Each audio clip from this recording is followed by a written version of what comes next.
Welcome to the Consulting Success Podcast. I'm your host, Michael Zapersky.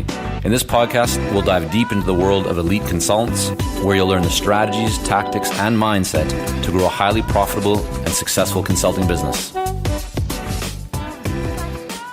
Hello, everyone. It's Michael Zapersky, and today I'm here with Jill Konrath. Jill, welcome. Hey, thanks for having me today. So, Jill, you are the author of 4 best-selling sales books. You're a frequent speaker at sales meetings and conferences. And you got your start at Xerox, from my understanding, and you've had a massive impact in the world of sales. So I'm really excited to dive in here with you. To get started, let's kind of go back to the early days at your time at Xerox, where I think your career got started. And at that time, you were selling a more expensive product than the competition, and one that had fewer features and poor quality, as I believe you kind of put it, right? It was really exciting, yes. Yeah, it's like, wow, that's just going to be easy to sell. But you were a top performer. So how did you achieve that? And then were you able to win business consistently? Like, how were you able to make all that happen, even though you didn't have the advantage of maybe the best product or the cheapest product? So what was the secret? What happened there? Well, first of all, I'd say that there was a reputation, that Xerox had a reputation of being a strong company, and the other vendors were coming in from overseas and were just trying to establish themselves. So they may have had more capabilities than they were underpriced, but their quality wasn't always there. And when you lack quality, then it becomes a risky decision for customers and new brands entering quickly into the marketplace. Like, who are these people? Can we trust them? And some people would go with them, and they obviously grew. I mean, this is Canon and Minolta and that are big today, but at that point they were new entering the U.S. And so what I really did is I took a look and said, what are the assets that Xerox brings? And no, we may not be the fastest and we may not have all these additional capabilities, but what you're really looking for is a machine you can count on and that will be reliable over a period of time. And it's a good investment of your money. How important do you feel it is for people to focus on their strengths rather than trying to compensate for their weaknesses?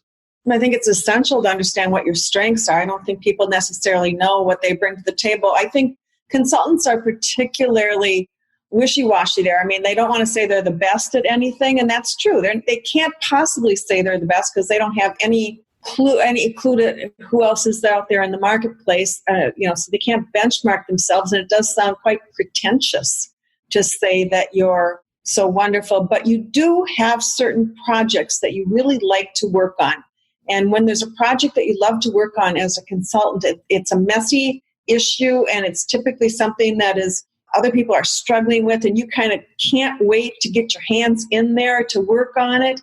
And if that's something that's happening to you as a consultant, that's really what your strengths are. Give me a problem like this, and I'll dig in and I will find the solution. We'll test it, but we'll make sure you get what you want. And I think people don't realize that you don't have to be the best at it, but you have to really be able to articulate the issues and the challenges that you address for people and where you really find joy. And I don't think that anybody wants a joyful consultant.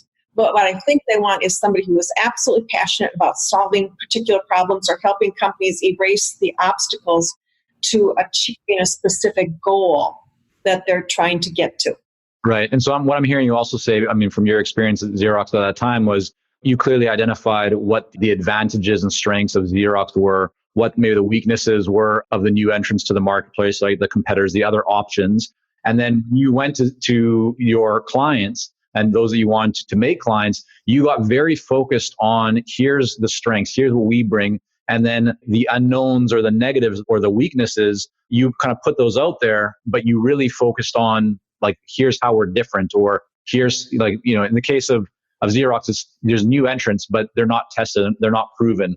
Do you want to have peace of mind, right? Was that a very big part of what you did? And how important do you feel that is for all consultants? Because I think that a lot of people hold back. Maybe they don't present as much of that kind of strength in their messaging as they could. I think there's a couple things involved. Number one, there's the issue of getting people to decide to change from their status quo. And that has nothing to do with what my strengths would be over the competition's. I mean, when somebody is currently working and doing things in their office, whatever they're doing, they're getting by. I mean, their world is not collapsing. They found some way to make do with whatever the situation is, even though it might not be perfect. So that part of selling is very different because that's really all about, in my perspective, showing that you understand the issues and challenges. It's about asking intelligent questions. And the questions are really more important than anything else at that point. And the questions preceded by a statement of knowledge, such as, in my work with sales organizations in the medical devices industry, I typically find that these are the biggest challenges that they're facing. Are these issues in your organization? Or how big of an issue? So those kind of questions at the beginning start to differentiate you immediately from somebody who comes in and says, let me tell you about my methodology. Here's my process of working. Instead, it's a focus on the customer and where they're trying to go, where they're at today, and the delta between them, and to try to understand where you can have an impact and not move fast. Because the first thing you have to do is you have to get them to the point where they say, we really do need to do something. So that's like the first decision that they really make, is the decision to change and to invest money in some solution. Once they get to that point, then they oftentimes will look around and they'll say, well, shoot, if we're going to do something, are there options out there? And that's what we were talking about earlier. Are there options out there? And then you have to do something in terms of differentiating. But let me just say, from a consulting perspective, and I spent 20 years as a consultant myself, so, I'm very aware of what I'm talking about here. It didn't do any good to differentiate myself up front. What mattered was the questions I asked and the insights that I brought to the table, the suggestions and ideas that I brought. That was the crucial part. When we got down to now we're looking at options, in many cases, I would get the business without a lot of options, without them looking, because they'd already invested so much time and they felt comfortable with me that they weren't going to look and do a price comparison on 3 other consultants who were like me. That added more work to their already filled schedules. But when it did come down to it, there were certain things that, that had to be considered. There are times I was not the best option. And one time I found out, was early on in my consulting practice. I was working with a nice medium-sized company with a global presence, and they were based out of Minneapolis, St. Paul, which is where I live. And I was competing against a large training company, or a fairly large training company, for a project to train their salespeople globally. And they told me one day, when it was finally decision time, they called me up, and all the signs had been good. They loved what I'd proposed. And they said, Jill, we can't go with you. And I said, why? And they said, because if you got hit by a Mack truck tomorrow, our entire sales training program would be wiped out. We cannot have our whole program dependent on one individual. And they were right. The risk was too much. But that piece of it, that statement, caused me to totally switch my consulting practice and to find a different slant on it so that I didn't ever have to go head to head with any of these big competitors out there. What I did is I searched for a space that they weren't good in. And if I became a niche player as a small consultant, I didn't have to do everything. I looked and I saw what they couldn't do well. So what was that? Because I think a lot of people listening will find themselves in similar situations where they're competing with much larger, or consulting firms. And so they're looking for ways to connect in a more meaningful way or to find that kind of sweet spot. So what did you do specifically? What did you identify as the opportunity? Okay, well, let me just say my first business was I did consulting and then created custom design training programs specifically for their salespeople and what they did. That put me up against the big companies. And when I got hit with the Mack truck example, I thought, okay. And I stepped back and I said, well, what do I do really well? And there's a couple things I do really, really well. Number one, I love to go into a new company and learn all about what they're doing. And I learn really fast. I know just what I'm looking for and I get things going. The other thing is I hate doing the same thing over and over again. So realistically, training an entire sales organization would bore me. But give me a specific scenario where they needed training once, just once, and it had to be really good training and it had to hit them now. I went, I absolutely love working on new product launches. When a company comes out with a new product, it is a one-time deal. They can go to their training company and they can, they'll do a custom design program and it'll be $2 million, to do a custom design and roll it out. I can take this little niche called, we're introducing this new product and it's a pretty important new product. And here's the thing with it. Number one, it's a one-time deal. So they're not going to go with the big companies. Number two, I could say, look, I can piggyback off of whatever training program you're currently using. I'm familiar with Miller Hyman. I'm familiar with this program. I know this one. So whatever you're using, I can use their words. Just give me a little background. I understand all the, what's out there. And number three, I found a time that there was a lot of money being invested, because anytime a company introduces a new product, there's a lot of, they're talking about marketing dollars. How are we going to get lead generation? How do we get up to speed fast? And I could create a whole story about how I could help them. Basically, I talked about in my sales, I talked about the importance of launching new products, the critical nature, the fact that jobs were on the line, that all these people, marketing director, sales director, they were all excited. They were watching the performance. And I had some ideas on how to shorten time to revenue on product introductions. They never turned me down. Everybody was always interested in shortening time to revenue. So that all makes sense. I think some people would listen to that or watch that and go, well, but they still have these relationships with these existing training companies. So tell me more about why wouldn't it matter? Why would a company want to move from working with a training company they already have a relationship with to someone new to work? Why wouldn't they just give that piece of business to the training company and say, help us with this product launch? Was it the price? Was it just too expensive, or was there something else going on? The price was always really expensive when you went with these bigger organizations. Depending on whatever consulting you are, you go to a bigger organization and their price can triple or quadruple for the same project. The other thing is their turnaround time. They can't put something together fast. They have their process. And so by the time somebody would say, good Lord, we've got an issue here. We got to launch this new product and it's never, it hasn't worked very well in the past and everything. And they go, oh my God, it's only 3 months. Well, these big consulting firms can't come in and digest something and turn it around. Their time frames are so long. And you communicated that as part of your sales process with these organizations?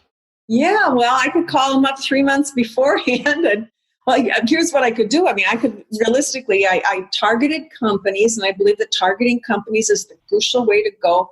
I don't believe you should rely only on inbound marketing, because I live in Minneapolis, St. Paul, and I have a lot of big companies in my backyard. It's like one of the top corporate headquarters in the United States are based here.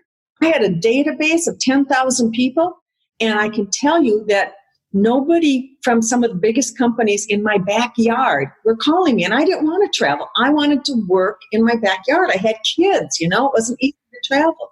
And so literally I went, okay, which of the companies around me are good fits for what I do? And very specifically, yes, I'm in sales, but I'm not in insurance sales, unless you're talking about insurance to the corporate market. My sales are sales to the corporate market. So nothing business to consumer. So I ruled out Best Buy is in my backyard. Target is in my backyard. They're headquartered here. Not good companies, some big insurance companies, but direct-to-consumer companies, not my companies. So I looked at the technology companies and the business services companies. I looked at some of the big companies like 3M, which is in my backyard as well. And I divided 3M into not my opportunities because they were in the Post-it notes division. No, I don't do Post-it notes. But industrial markets, I could do industrial markets. I could do OSHA products, health and environmental safety products, because those are corporate sales. And so I literally did that and separated and go, okay, target, and went after the companies that were in my backyard that fit my parameters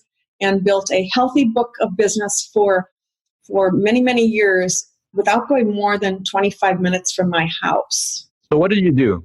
So you now identified who the ideal client is, right? Based on the criteria that is meaningful to you, to your lifestyle, to the business model. What were the next steps that you took? Because you've mentioned now that targeting is very important and, doing prospecting and outbound and not just relying on inbound. So what have you found are the best practices when someone has identified who their ideal client is to actually get a seat at the table?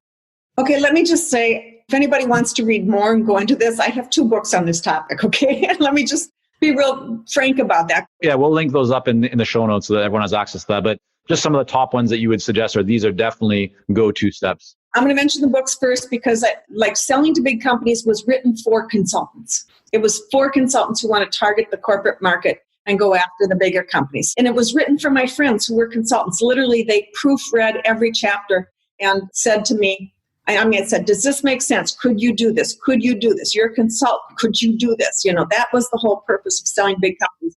And then Snap Selling is an update on that and gives some more new stuff. So what should you do? Today, in Snap Selling Big Companies, I actually wrote in there, there's this new thing out there called LinkedIn. I think it's kind of going to be a powerful tool. I think that came out in, was it 95 that book came out in? 2005. 2005, okay. Had a 5 in it. Yeah, that's what I remember. Yeah, I had 5. And LinkedIn started in 2003. I am LinkedIn member number 66,032. When I first saw LinkedIn, I went, oh, this is going to be powerful. I had no idea how powerful it would be, because when you're on the outside looking in, trying to find who to contact, and all you see is this huge corporation, you have no idea where to even begin. But LinkedIn, I started seeing names of people who were in the bowels of the corporation. You know, I could find somebody in the technology sector, or I could find somebody in a specific business unit. So anyway, so what am I saying? LinkedIn is the place to start. Actually going to their website, seeing what their business units are, seeing, you know, which ones match up with who you are. I mean, you know, maybe if you do aerospace, they have an aerospace division. Maybe you're in the healthcare markets, like 3M has healthcare, 3M has aerospace. I mean, it's like all these different things. But find companies, if you're a consultant, that match up with your background. So if you come out of a medical devices company, you will have more credibility in a medical devices firm. If you come out of the retail markets, out of a Best Buy, you'll have better luck going to companies similar, just because you have instant credibility. You get them, and that's a great starting point. So targeting companies that play to your own strengths is important. And that's also important because you can use your background as a talking point. And you know, a lot of consultants, when they start out, they take really small clients thinking that they have to prove themselves with these little tiny firms in order to get references. But if you want decent sized clients, you can't do that, because, you know, working with a 2-person firm to help them clarify their value proposition isn't anything compared to working with a mid-market company or working with your business unit of a larger company. So again, it's about credibility, and it's about being able to speak to the issues that people face. And so if you're just starting out, you got to look at where you come from and see, you know, who do I have credibility? Well, shoot, I came from a company at 250 people. I was the marketing operations manager there. Now I'm on my own. I mean, and it was a technology company. Well, guess what? There's a lot of growing technology companies that could use your expertise as a consultant. And how much of that would you suggest that people share upfront, like early on in their messaging? So you're connecting with someone on LinkedIn, they accept the connection request. You know, you don't want to be, the best practice is not to talk about yourself, right? To ask questions and make it all about the other person. But how much would you lead with, this is where I come from, this is my, you know, my background, my expertise? Talk a little bit about that. I wouldn't say anything about that. I mean, that's on, if you're connected via LinkedIn, it's on your LinkedIn profile. You know, it's like if they're going to look you up, it should be there, and it should be stated, and should be clearly articulated.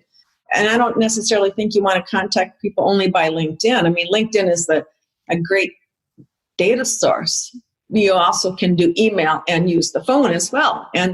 But that can be highly productive. The phone still exists, right? It's still a tool that can be used. It's amazing how people are so threatened or just, you know, feel that phone is too much of an intrusion. I guess that's a common, you know, just point of challenge for people. Like, it holds a lot of people back, that they don't want to interrupt. They don't want to come across as being too salesy or too pushy. What do you say to people who have real expertise, who can add a lot of value, but they're not getting in front of as many ideal clients as they could because they're concerned about interrupting? Let me just say, first of all, that if you want to succeed as a consultant, you have to decide to do some things that you don't exactly think are perfect. I do not like accounting. I don't think it's fun to do all that kind of stuff. I really don't, but you know what? I can do it.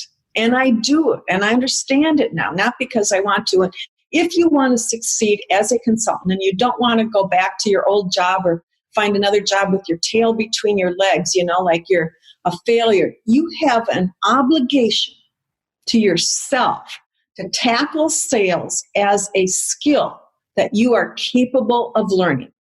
And by the way, most people who are consultants have the right skills. What they don't have is the right perception. They believe that when they sell, they have to put on their sales hat. And that sales hat means they have to start talking about their services and their great background and all their methodology and a bunch of crap that is entirely irrelevant. But I think that's what salespeople do. And that's not what good salespeople do. That's what the bad ones do. So what we need to do is they need to actually study business development as part of their professional development. If they want to stay in business, if they want to grow and not be worrying if they're ever going to get the next client or scared to death that it's not going to work. They have to tackle it as part of what it takes to be in business for yourself. That being said, what do I say to somebody who says, oh, I don't want to bother people and this and that? The question is, do you want to be in business? Do you want to have your own consulting practice? That's such an important message. It's the truth. It's not an easy truth for some people to accept and to act upon, but it is a reality. It is a reality. Otherwise, you're going to work for somebody else. You're never going to have your own business, or you're going to get crappy projects doing stupid stuff, and you're not going to be happy. So if you want to be a consultant, you actually need to study and read and learn about what it takes to engage people in conversations about the issues and challenges they face. Now, please notice, I did not say brag about your capabilities, which consultants typically hate doing. That's what sales is about. Sales is about being a business consultant. A good salesperson is a business consultant, and you don't feel like it. So that being said, what do you suggest?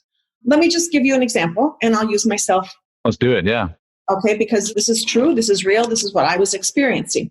Before I wrote Selling to Big Companies, I would call people up on the phone. Hi, this is Jill Konrath.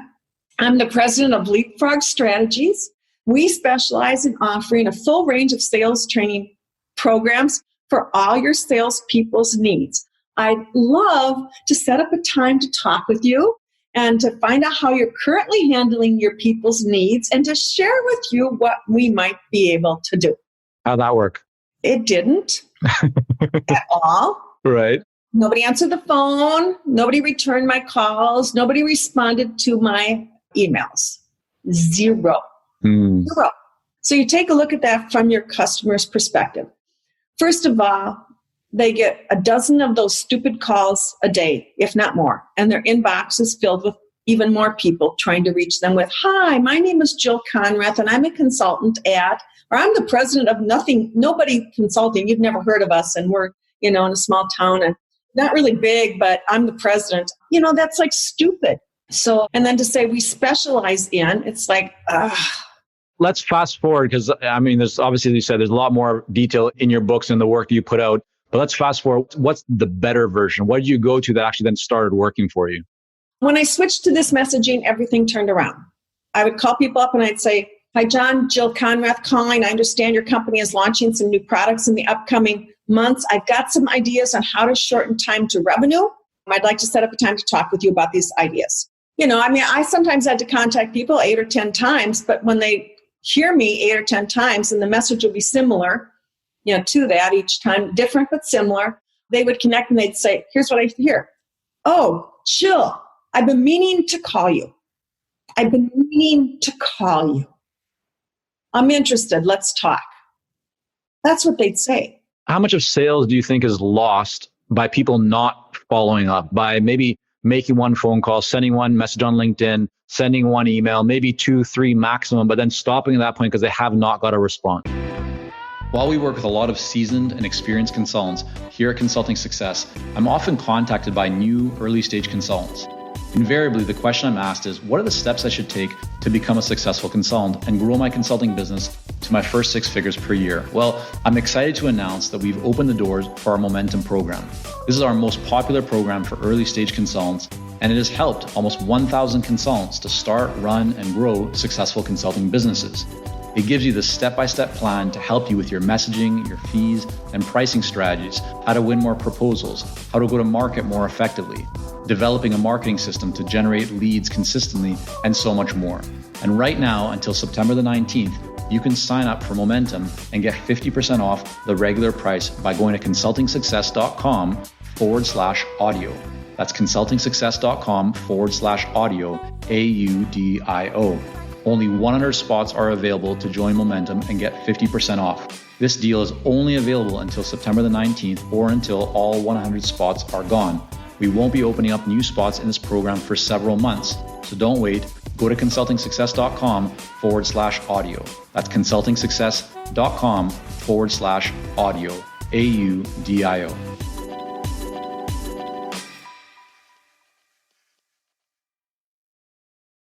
Okay, well, the reality is it takes 8 to 10 to 12 touches to reach somebody. And that's reality, absolute reality. So what do I think? How much is lost? Oh, yeah, lots. The bulk of it.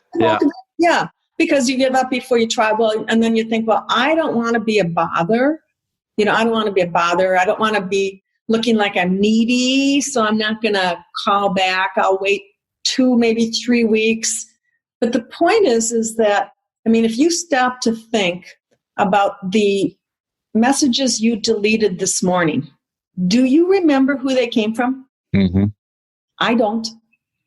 I have no idea, because we delete messages so fast that it literally does not go into our long-term memory. And so if you're thinking about it, realistically, you can reach out a couple times a week, and you can put campaigns on companies, and you could say, look, I'm targeting this company. I know that they could use my services, and I'm going to do my research, and I'm going to craft messaging. And by the way, here's what I'm going to do. I'm going to plan my 8 to 10 touches from the get-go, so I can map them out and I can just implement them. That way your research time is not wasted. You do your research, and you don't just rely on one person in a particular business unit you're going after, because that person may be on vacation or on a massive project. You pick 3 or 4, and then you slowly roll out your campaign over a period of a month or 2. And if they don't respond, then you can stop, and then you can restart again in a few months. And how do you feel about customization versus automation? Meaning, these days there's so many tools, there's so much technology. I think a lot of people just expect that they can, plug into these sequences and things will work wonderful for them, which is not always the reality. So should people be, in your experience and what you've seen with clients, how much should they be focusing on customization, kind of one-to-one messaging versus leveraging sequences and technology and automation? Well, mostly when I see people leveraging automation, for the most part, they do a crappy job at it.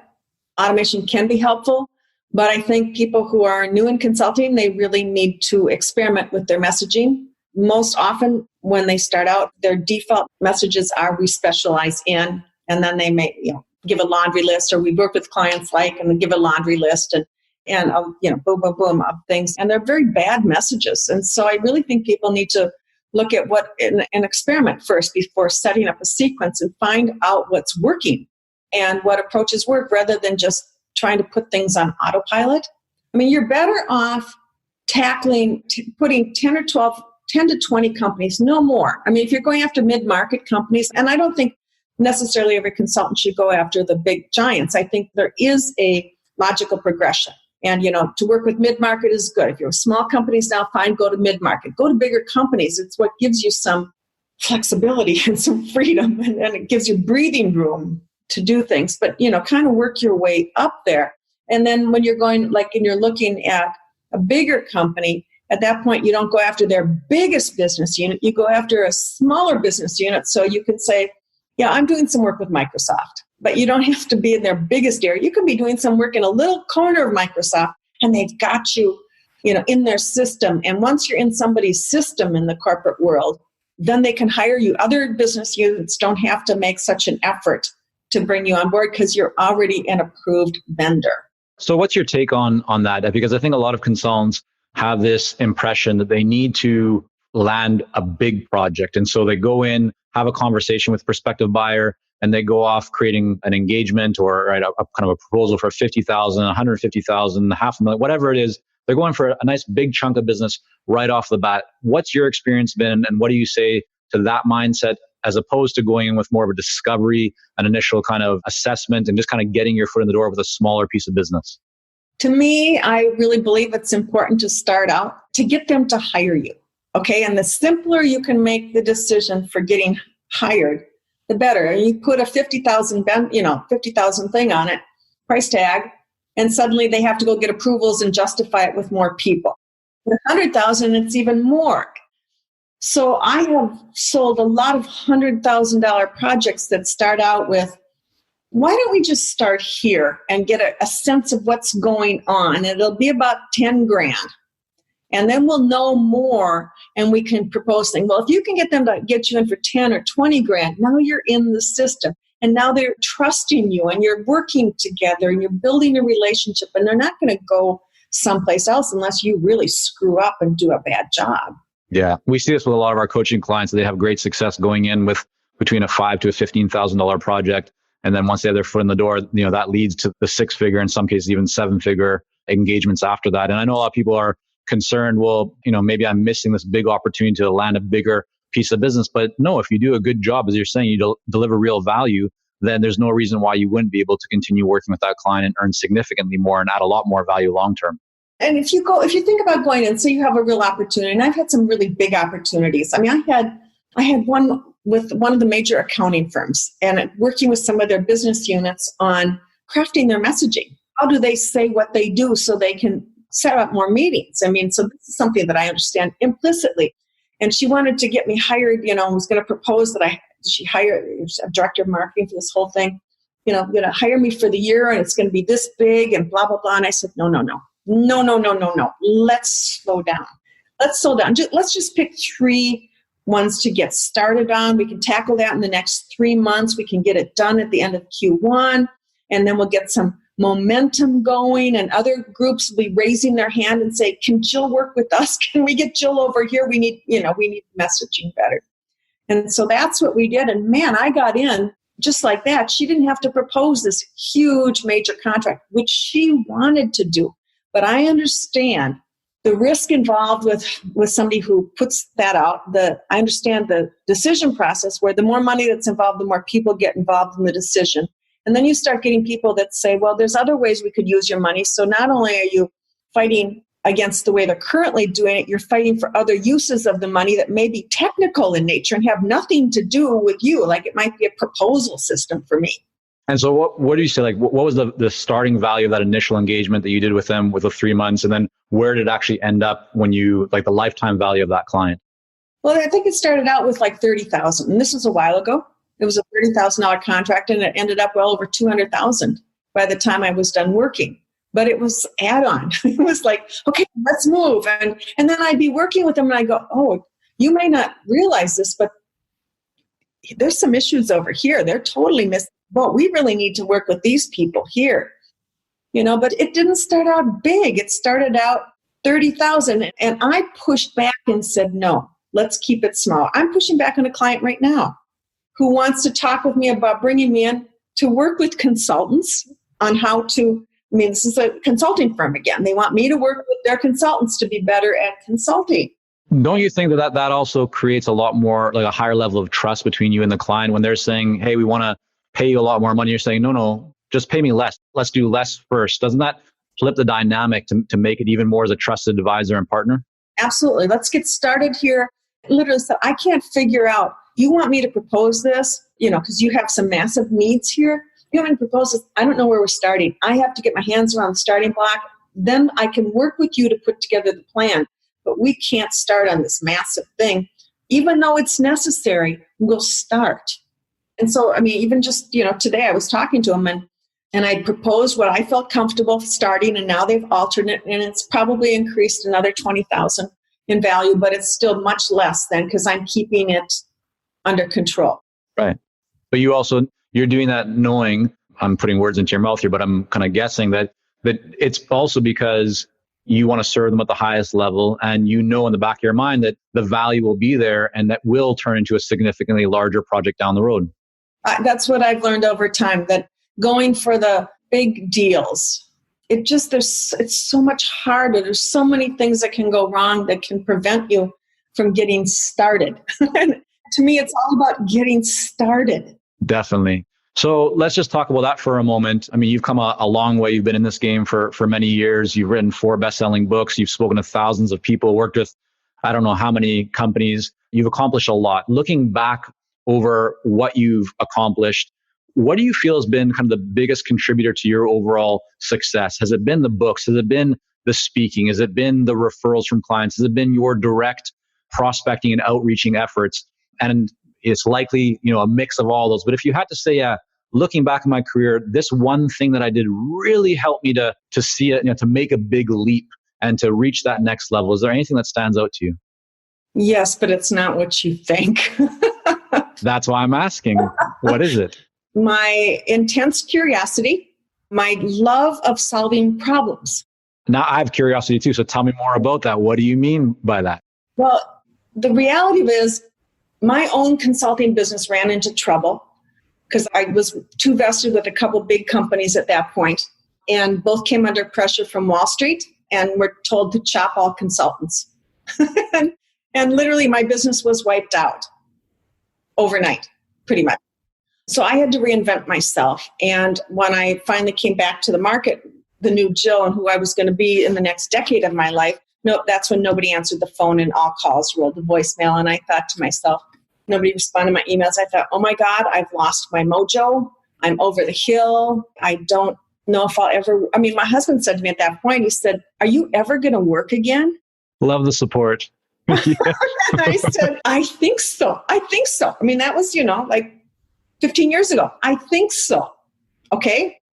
So, and I felt it was really personal. I finally opened up to other people and I said, are you guys having trouble? Nobody's answering the phone. And I realized that it was a problem that everybody had. So what I did is I detached from the personal aspect that I'm a failure, that I'm losing it. I'm not going to ever earn money again. I may have to go back to waitressing. When I finally detached from that, I got really curious. And I said, well, somebody is getting in. And what do I have to do differently? And I spent a full year researching and experimenting with different strategies. There were no books on the market. It was like I had to figure out from ground zero how to do this because nobody was talking about it. They all assumed you just happened to be sitting, all the sales books, well, you're just sitting across from this prospect. Well, how the heck did you get there? It's like intense curiosity, experimentation. I finally figured out a way to do it on a consistent basis with myself. And then what I did is I de-jilled it. I took myself out of it and said, there's a methodology underlying here. What is the methodology? And then I said, well, I need to write a book on this because there's no book out there. And yes, that book changed everything, but it was my curiosity that got me to the book, that got me to do the research, that got me to the book. And then a few years later, I was working with one of my clients as a consultant, a large insurance company selling to other corporations. And I was working on one project, and at the end of that project, it was a big event project.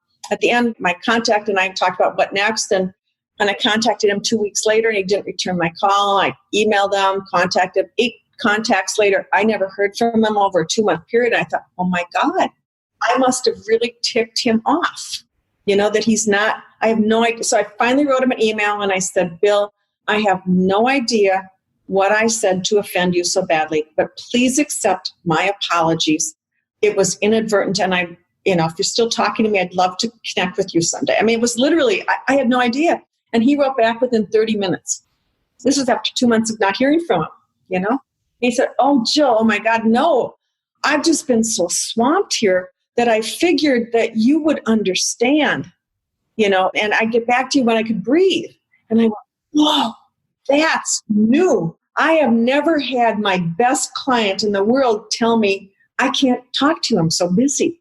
And then I thought to myself, this affects everything from a sales perspective. And so I went, these people are overwhelmed, crazy busy, and we have to change what we're doing. And so I spent a full year researching how do you deal with overwhelmed people and how does that apply to selling. And then I experimented and tried different methodologies until I found what worked. And then I wrote Snap Selling, which is what I learned. And then after I wrote that thing, now I'm thinking I've solved all the problems of the world. There's still something out there, I'm guessing, right? Well, then what happened is people started contacting me and say, oh my God, Jill, this stuff is actually working. I've changed what I'm doing and people are getting back to me and sales don't get stuck in the middle and it's working, but I'm crazy busy too. What do you have for me? And I said, I don't have a clue. I'm just as crazy busy as you. And I thought about it for a couple of years because I kept hearing it.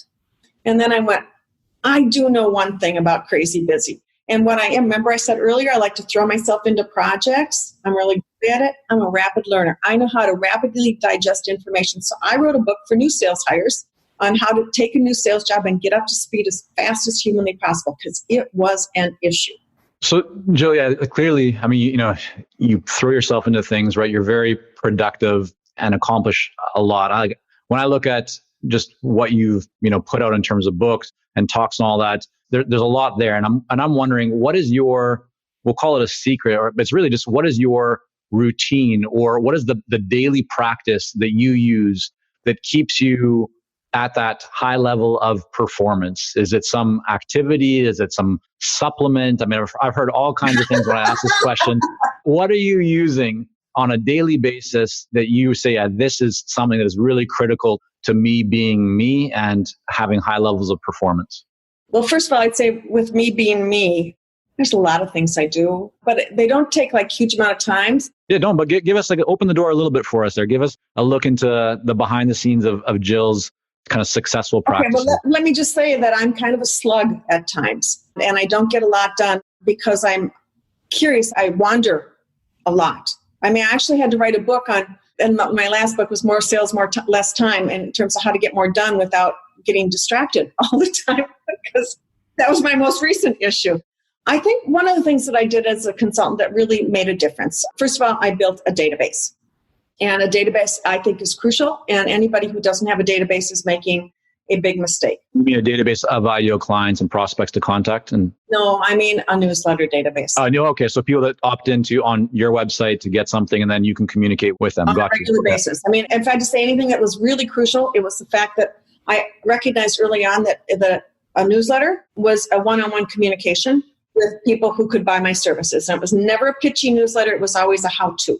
How to do this, how to. It was related to issues and challenges that my clients asked. And so I became a regular in people's inboxes and built my database. And it's, probably 140,000 right now. And it's consistently been that, which is good because you lose about 20% of your database a year just from people changing jobs. But a number of years ago, I asked a question that most people in my business don't ask.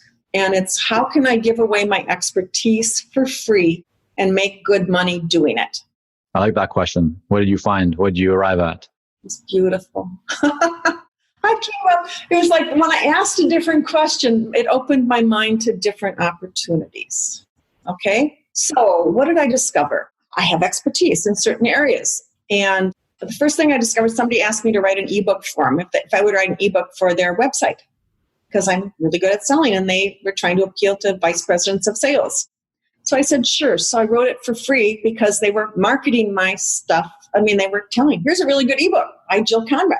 So somebody else was promoting me and saying I was good, right? Mm-hmm. And then a couple months later, I got contacted by Dow Jones, who saw what I'd done for this other company and said, we'd like you to write an ebook for us too. And I talked with them and focused on the ebook. And I think, oh my God, Dow Jones, that's a big company. And if they say I'm good, that means I'm good. And then they said, how much would you charge for that ebook?